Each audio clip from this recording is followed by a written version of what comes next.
구릿빛 피부에 샛노란 금발 머리를 한 소녀, 슈미. 곤란한 표정을 지은 채 커닝시티 지하철 입구 앞을 앉아있던 그녀는 그곳을 지나가는 모험가들에게 연신 도움을 청하고 있었습니다. 자신을 도와달라며 간절하게 부탁하는 그녀를 외면하기 힘들었던 모험가는 이야기를 들어주기로 하죠. 대체 무엇이 그 소녀를 이토록 곤란하게 만들었던 걸까요? 의뢰 내용 자체는 간단했습니다. 친구에게 빌린 소중한 동전을 찾아와 달라는 부탁이었죠. 그녀의 말에 따르면 하얀 천을 뒤집어 쓴 몬스터가 동전을 가지고 지하철 깊은 곳으로 들어가 버렸으니 그곳으로 가면 찾을 수 있을 거라 했습니다. 그 동전을 빌려준 친구의 태어난 해와 제조년도가 똑같은 행운을 가져다주는 소중한 동전이라고 말이죠.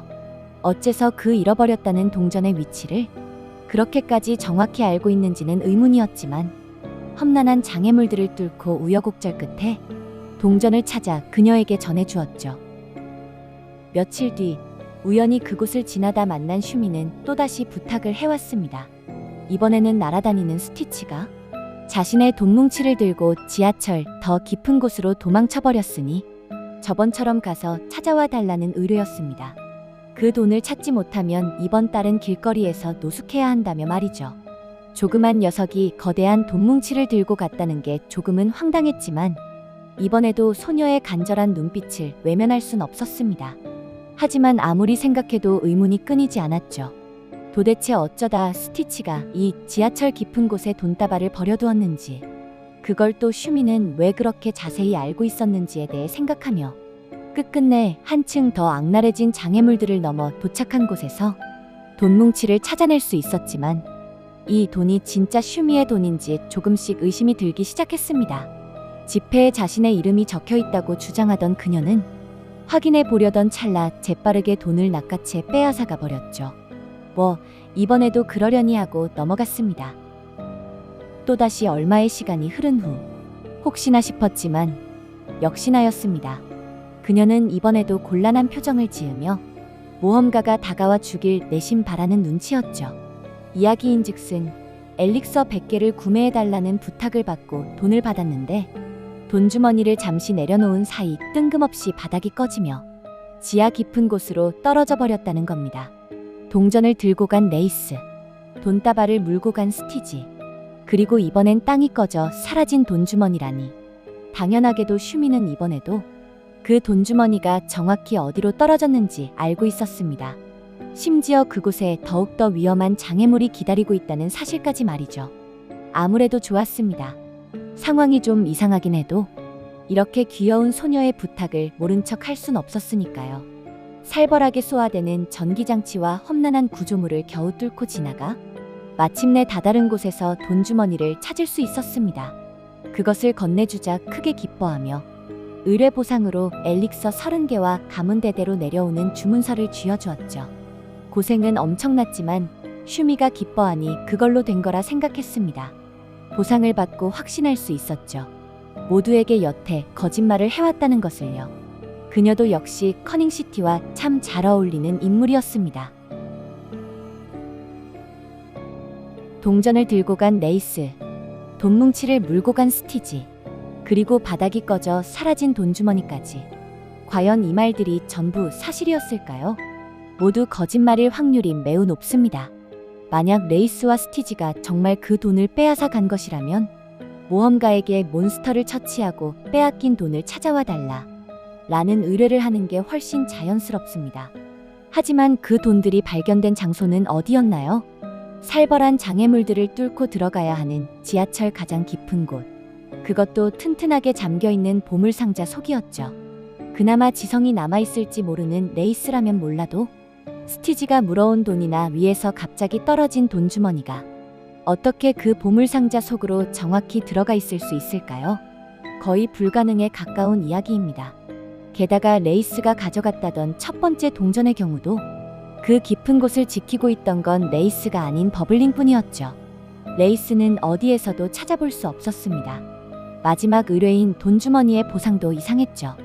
그녀는 엘릭서 100개 구매 의뢰를 받고 그 돈주머니를 받았다고 했습니다. 하지만 엘릭서를 구매하기 전 땅이 꺼지며 돈을 모두 잃어버렸다고 했죠.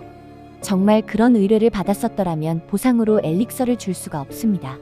엘릭서를 구매하기 전인 그녀에게 엘릭서가 있을 리 없죠.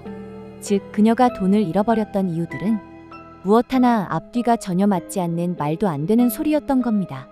사실 그녀는 처음부터 지하철 깊은 곳에 보물상자가 존재한다는 걸 알고 있었고 그 상자 안에 무엇이 들어있는지까지 정확히 알고 있었을 확률이 높습니다.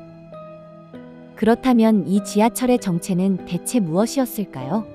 어쩌면 이곳은 누군가의 비밀 금고였을지도 모릅니다. 지하철 가장 깊은 곳에 덩그러니 놓여있던 보물상자, 그리고 그 상자를 지키듯 설치된 수많은 장애물들. 이곳을 금고라고 가정한다면 왜 그런 기이한 장소에 보물상자가 있었는지, 그토록 잔혹한 장애물들이 겹겹이 설치되어 있었는지 설명됩니다. 그렇다면 과연 누구의 금고였을까요? 그 정체를 밝혀내기 위해서는 몇 가지 조건을 짚어봐야 합니다. 첫째, 막대한 부를 가진 사람이어야 합니다. 당연한 조건입니다. 지하철 깊은 곳에 이 정도의 비밀 금고를 구축할 정도라면 상당한 재력가일 테니까요. 가난과 범죄가 들끓는 이 슬럼가에서 부자로 볼만한 인물이 많지는 않지만 그나마 돈이 많은 사람을 꼽자면 단연 마을의 상인들일 겁니다. 둘째, 슈미와 아주 가까운 사람이어야 합니다. 조금 의아하게 들릴 수 있지만 매우 핵심적인 조건입니다. 만약 슈미가 잘 알지도 못하는 타인의 금고였다면 그 장소의 존재 자체를 몰랐을 확률이 높습니다.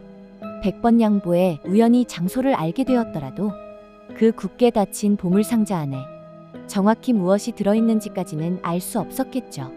즉 그녀와 아주 가까운 인물이었기에 비밀 금고의 위치는 물론 그곳에 돈을 숨겨두고 있다는 사실까지 정확히 파악할 수 있었던 겁니다. 커닝시티의 거물 상인이자 슈미와 가장 가까운 관계인 사람. 어쩌면 이곳은 슈미의 아버지 돈 지오바네의 비밀 금고였을지도 모릅니다.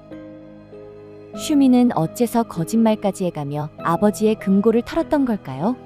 그건 자신의 하나뿐인 동생 이카루스 때문이었을지도 모릅니다. 돈 지오바네에게는 딸 슈미와 아들 이카루스가 있었습니다. 그러던 어느 날부터인가 어린 이카루스는 하늘을 날고 싶다는 무모한 꿈을 품게 되죠. 하지만 그 꿈은 어린아이에게 너무나 위험천만한 일이었습니다. 그는 아들의 안전이 걱정된 나머지 꿈을 극구 반대했을 것입니다. 마치 이카루스 신화 속 다이달로스처럼 말이죠. 하지만 동생을 끔찍이도 아끼는 누나 슈미의 생각은 달랐습니다. 어떻게 해서든 철없는 동생의 꿈을 이루어주고 싶었던 걸까요? 그래서 그녀는 동생의 꿈을 위해 모험가를 속여 아버지의 금고를 털기로 마음먹었던 것입니다. 그렇다면 왜 굳이 돈을 잃어버렸다며 거짓말을 했던 걸까요? 이유는 간단합니다.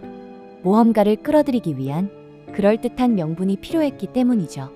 아빠 금고 털게 도와줘 보다는 잃어버린 내 소중한 돈을 찾게 도와줘가 타인의 도움을 구하기엔 훨씬 정당하고 고개가 끄덕여지는 이유였을 테니까요. 처음엔 비교적 값싼 행글라이더를 사주기 위해 동전을 부탁했습니다. 다음엔 좀 더 비싼 열기구를 사주기 위해 돈뭉치를 부탁했죠. 그리고 마지막에는 먹기만 하면 하늘을 날 수 있다는 진귀한 약을 구해주기 위해 돈주머니까지 도달한 것일지도 모릅니다. 비록 모험가가 직접 이카루스를 도와주면서 슈미가 모은 돈은 쓸모가 없어졌을지도 모르지만 방법은 조금 잘못되었을지언정 그 바탕에 깔려있던 건 동생을 향한 누나의 지극하고 따뜻한 우애였던 셈이죠. 이카루스를 그토록 아꼈던 누나 슈미. 어쩌면 그녀는 보일 듯 말 듯 가깝고도 멀리 떨어진 지하철 앞에서 동생을 지켜보며 그의 꿈을 위해 노력하고 있었던 것일지도 모릅니다. 이카루스와 슈미는 분명 돈 지오바네의 친자식들이 맞습니다. 하지만 구릿빛 피부에 샛노란 금발머리를 가진 슈미, 그리고 돈 지오바네와는 달리 이상하게도 이카루스는 이 두 사람과 닮은 점이 하나도 없어 보이죠. 어쩌면 이는 어머니가 서로 다르기 때문일지도 모릅니다. 돈 지오바네라는 명칭은 이탈리아식 이름인 돈 조반니를 모티브로 하고 있습니다. 그리고 유명 오페라 속 돈 조반니는 희대의 호색가이자 남봉꾼을 상징하는 인물이기도 하죠. 이 설정을 대입해본다면 그에게는 여러 명의 아내가 있었을 가능성이 큽니다. 이카루스라는 이름이 그리스식 이름인 것으로 보아 이카루스는 그리스계 어머니의 피를, 슈미라는 이름이 일본식 이름인 것으로 보아 슈미는 일본계 어머니의 피를 물려받은 것일지도 모릅니다.